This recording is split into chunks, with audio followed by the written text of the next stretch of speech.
her immigration situation. This woman says we shouldn't be looking at who she married, but about her documents. Let's watch. Hey sports fans, AJ Kern here. I recently received a letter from the United States Citizenship and Immigration Services that I'd like to share with you in a moment. But first, a little background. In 2019, Ilhan Omar changed her birth year from 1981 to 1982 on her Minnesota State Legislative page, Wikipedia, and her U.S. Congressional page. You can watch a video explaining why on ajkern.com. You can also watch another video of my visit to the Minnesota Secretary of State's office, where I learned that they did not verify Ilhan Omar's citizenship. Now, last year I learned that you may request records such as naturalization records on refugees who are deceased. Now, Ilhan Omar's father, Nur Omar Mohammed, did pass away in 2020. So I did submit a request to the U.S. Citizenship and Immigration Services, the federal agency that processes and maintains naturalization records. Now, why would I want to do that? Well, Ilhan Omar claims that she obtained citizenship when she was 17 years old, meaning that she's claiming she derived citizenship through her father. How it works is an adult refugee, they apply for citizenship, they go through the process, and when they naturalize, their minor children derive citizenship through that parent.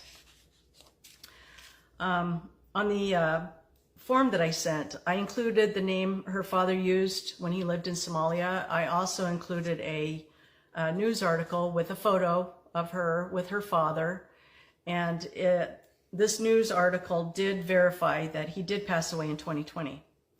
Whoever conducted the record search, they knew exactly whose records I was seeking. So it took a whole year. I did receive the letter on June 20th, and ironically, June 20th is World Refugee Day. Interesting. Your index search request was received in this office on June 27, 2022 regarding Nur Omar Mohammed.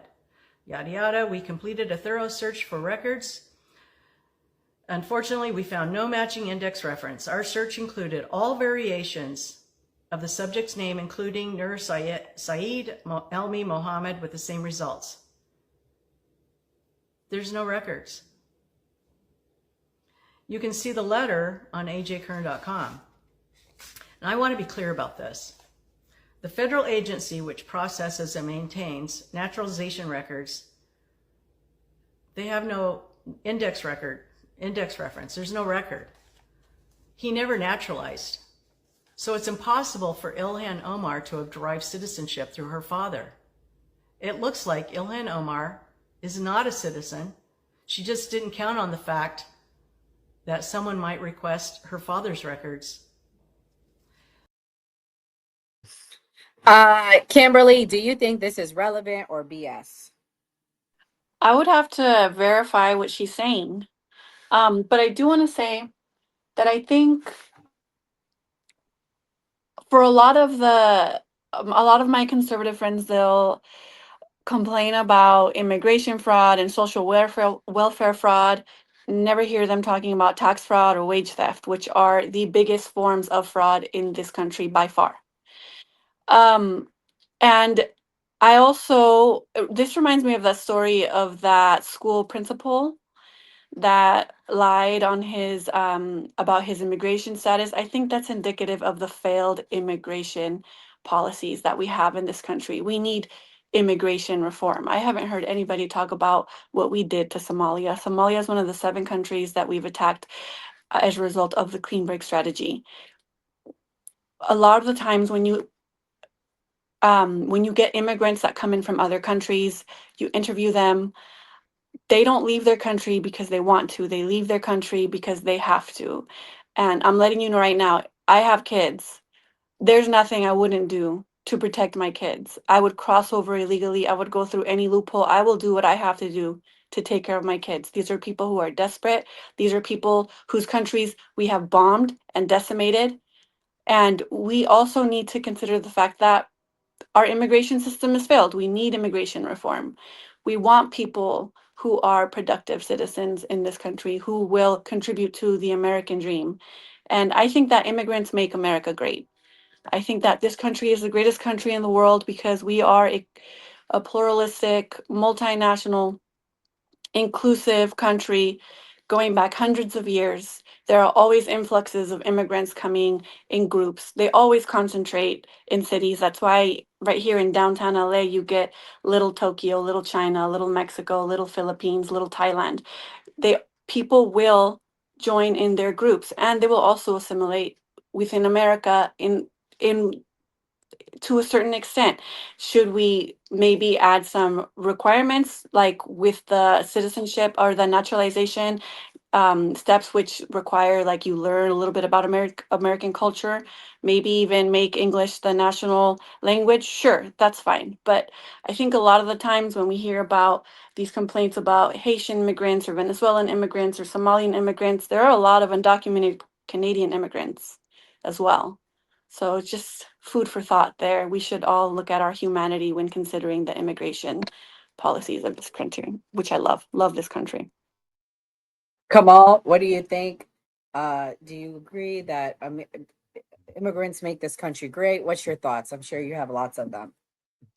I ain't gonna lie to y'all. I just Googled the ICE number because I might have to call that shit on Kimberly. Kimberly, you cool and all, but damn.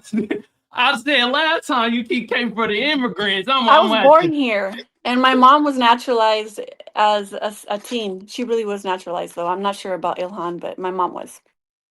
Okay, for sure. I still Googled that number just in I case. got you. I would just have to say, I'm glad we delineating as Black Americans. Couple years ago, with as we've been hearing, the Somalians out there scamming for billions of dollars. God damn. And now we're hearing about Ilhan Omar possibly marrying her brother for a green card, some immigration status shit. Man, I'm gonna tell you right now, man, the Somalians, they the Michael Jordans of scamming. God damn. They are top tier scammers. Not all, but y'all shooting a good percentage. It's like that 1.2% out there in Minnesota. Y'all not all scamming, but y'all probably doing 95% of the scamming in the goddamn Twin Cities as we fucking speak. God damn. And the way they scamming. I'm sorry. This person said, yeah, we feeding 10,000 families a day with only 5,000 motherfuckers in the county. My mind was fucking blown hearing that. But I will say this. I don't know if y'all ever met Somalians, but I have. Out here in San Diego. That was the first time I got slapped in the face with delineation. I was like, first of all, not gonna lie, they rude as fuck with they weird shaped head ass. They rude as hell. And then I was like, hey, yo, my black bro right here trying to get on. I'm not black, I'm Somalian. I swear to y'all, I was 19, San Diego hooping. That's the first time I heard of some delineation shit. And I'm glad we delineating. Y'all can't put this on black folks here. This got to be on Somalians. This got to be on Somalians. You got to take the L. Ilhan Omar, you most definitely got to be the damn what would be the one of the greatest football players? You feel me? You got to be the Tom Brady of this shit. To marry your brother, get a green Don't do card, that to and Tom. Don't do that to Tom. That's Oh, mean. You don't he's the deserve to be associated with her. but he is the great one of the greatest QBs that couldn't run for shit in the league. You feel me? I'm just saying, Ilhan Omar top tier with if this is true. You feel me? But like I said, I'm glad we delineating as Black Americans because we're starting to see some things. I'm just saying. That's Well, before we move on to the next clip, after I played, I'm gonna let Enzo speak. But shout out to Miley or Millie. How you say her name? Millie, Miley, Millie, yeah. Millie. At Enzo, Jan CPI 3%, CPI today 3%. She also said HSS fraud is taking over Minnesota, 31.7 million. Big Timmy said war in Somalia was valid to take out a warlord. I guess that's in response to you, Kim. And then Millie said, Omar, you mean Cersei Lannister and her brother. Oh my God. Yeah. I'm going to talk about the Shut up, marriage Millie. allegation, and I'll let Enzo respond to it, and then I'll let Skeptic go again as well. Story is blowing up fast because federal insiders are now saying they identified Ilhan Omar's alleged brother, and the evidence behind it is stronger than what anyone would have expected. Y'all like the video right here, follow for more. And let's jump into this one. So here is what's happening. For years, the allegation has been simple. Omar entered a marriage that looked like a setup to help her own brother get immigration status. Critics brought it up, reporters asked questions, and every time the response was the same. You're a racist. You're bigoted. You're attacking a protected group. The same old crap. That shut down the conversation. But insiders are now telling reporters like Benny Johnson that Homeland Security has evidence showing the marriage was fraudulent. Not rumors, not speculation. Evidence, records, documents, and internal findings that point to a family connection and an international setup to game the immigration system. This is not a small accusation. Immigration marriage fraud is a federal crime. Entering the country under a fraudulent petition is grounds for losing legal status. Helping someone commit the fraud is a separate crime. And if the evidence exists, this becomes a criminal case, not a political argument. That pattern around Omar's district adds more pressure. Minnesota officials have been dealing with organized fraud networks, identity schemes, and financial abuse connected to groups that settled inside one concentrated community. The public sees the numbers, tens of millions in fraud cases, repeated investigations, and politicians demanding silence every time accountability gets close. The argument from Washington was always the same. You cannot question this. You cannot look into this. You cannot apply the same standards here. And that is exactly why voters are angry. When one set of people gets full scrutiny and the other set gets a free pass, you no longer have equal enforcement. You have political protection. Trump said it directly in a recent exchange. No one is above the law, not members of Congress, not protected groups, not people wrapped in political narratives that block criticism.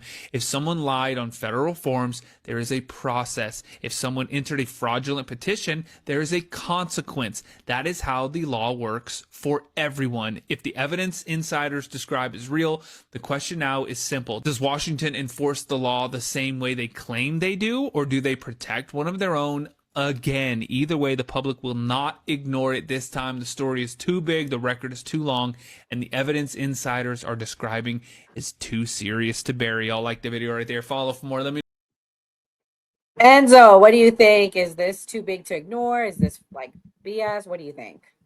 Well, first off, I want to play this for Kamal because you want to get the ice number. Wait.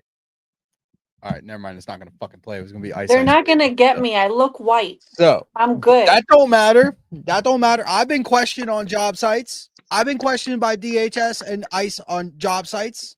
I look white. They came right up and asked me, and I'm like, "Here you go, sir. Here you go. I'm an American citizen. I did it the right way. Instead of fucking denying and getting fucking deported and arrested. That's how you do it." I was born here. Anyway. Kimberly, I got that fake white privilege. I look just white enough to have privilege. Anyway, this is not something too big to ignore. This is something that they should be looking into. This is something they should have been looking into long ago. But for whatever reason, I mean, we just let people come into this country and we give them social security numbers.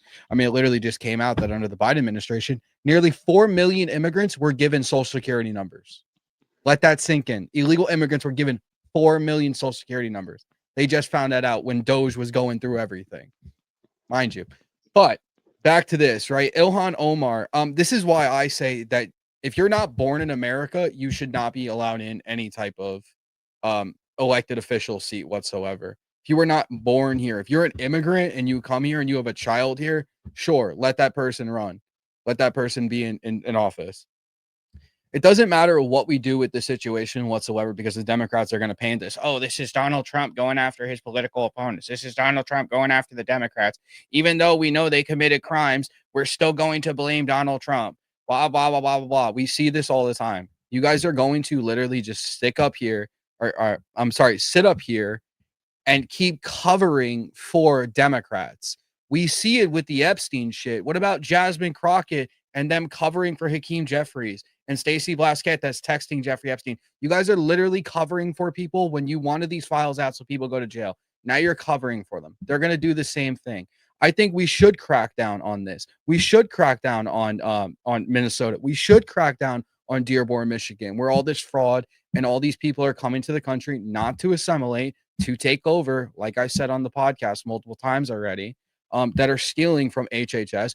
We should be looking into these things. This shouldn't be a partisan thing that the Republicans are doing this. This should have been taken down a long time ago so this doesn't happen. Because if a rightful or naturally born American citizen commits crime, they're going to jail. No one's going to question it. They're not going to say, oh, this is coming out of bigotry. We're just going after these marginalized communities. No, they send them to jail. It doesn't matter. So I don't know why we're giving special treatment or just looking the other way or trying to cover things up anymore just because it's somebody who's in politics. They should be the ones that are going to jail. They're supposed to represent us. Skeptic. Okay, I know you got a lot to say, darling. What do you think? I know you're going to answer a lot, but I want you to also answer this. What is your response as a first generation American when people are saying things like they don't assimilate? That's like the biggest thing we keep hearing, and the whole reason justifying their attack on places like Dearborn, Minnesota. What do you think? Assimilate to what? What is American culture? What, putting raisins in your potato salad? Like what is American culture? If it's so racist, then why come here? I have never, and I didn't interrupt him, so I expect him not to interrupt me. I haven't understood what American culture is. Being white tea, dyeing our hair blonde. What? I speak Spanish. My parents, I speak English and Spanish. I speak 2 languages. It seems like Ilhan Omar speaks English too. Like, the interesting thing about this, not only are they 1%, 1.12% of the population, let's be accurate, okay? Not just that, but this same administration chartered in South Africans and provided them with a living quarters, provided them with food, provided them with clothing, provided them with, is that also fraud? Are we also going to go back and say that that's fraud also? Like, we're okay with asylum seekers as long as they're whitey apartheid people that grew up in apartheid, as long as they're from South Africa and they're pale. Like, what's the difference? So people that are coming here that are Somalian, they are asylum seekers. Under our immigration law, we allow them to get subsidies from the government. If you don't like it, then change the law. But you can't just come in and charter in South Africans and say that's okay. They assimilated well, huh? You guys send them all into Idaho? That's fine that there's a little group of them in Idaho. No problem with that. We can't even tell because they're white tea. But all of a sudden we have a problem when we have 1.12% of Minnesota that are asylum seekers. Like, the hypocrisy just jumps out at me, and it's really like funny that they want to sit up here and say these things. But I will say something. Now that they're starting to turn over and look at Haitians and look at people from Somalia, best believe that they're going to be asking everyone for their paperwork. And I doubt they're going to be people that have some melanin in their skin. So if anything, they're opening more the door to be able to ask you and say, hey, prove to me that you're from here, because I just don't know. So I think that this is a dumb thing that we're allowing and that we're not criticizing. It's wild. We're making such a big deal, but we're not making a big deal about the things that actually matter. The tariffs that are being argued in the Supreme Court. And I'm listening to Supreme Court justices say, hey, what are we going to do if this is illegal? What are we going to do with the money that was taken from Americans? How are we going to give it back? If it is found that this man overstepped his executive power and went into congressional powers, which is AKA taxing Americans, what are we going to do with all the money that we have collected from Americans? Like, that should be fraud. Well, speaking of fraud, we are going to get into the fraud.